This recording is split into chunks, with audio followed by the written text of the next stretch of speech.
పాండురాజు ముని శాపం కారణంగా తీవ్రమైన క్షోభకు గురై తన అధికారాన్ని, రాజ్యాన్ని వదిలి తన భార్యలతో కలిసి అడవిలో జీవించసాగాడు. ఒక రోజు ఈ బాధ అధికమై కుంతితో, నేను ఏమి చేయగలను? నన్ను నేను చంపుకోవాలని ఉంది.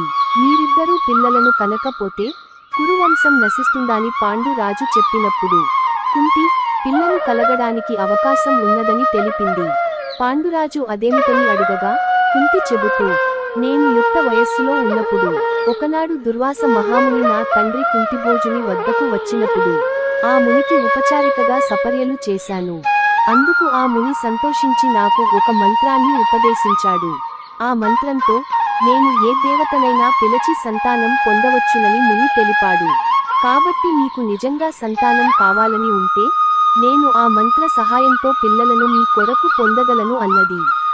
ఈ వార్త విని మరింత ఉత్సాహంతో ఆ పనిని వెంటనే చేయమని చెప్పి ఏ దేవతను పిలవాలా ఆలోచించాడు. కొంతసేపు ఆలోచించిన తరువాత పాండురాజు కుంతితో, మనం ధర్మదేవతను పిలుద్దాము. కురువంశానికి కాబోయే రాజుగా కుమారుడ్ని మనం పొందాలి. ధర్మదేవతే మరణానికి, న్యాయానికి ప్రభువైన యమధర్మరాజు ధర్మదేవత. పాండురాజు అనుమతితో కుంతి అడవిలోకి వెళ్లి ధర్మదేవుడైన యమ ధర్మరాజును ప్రార్థించి ఆయన అనుగ్రహంతో యుధిష్ఠిరుడిని కన్నది. అతనే పాండురాజు కుమారుల్లో పెద్దవాడు.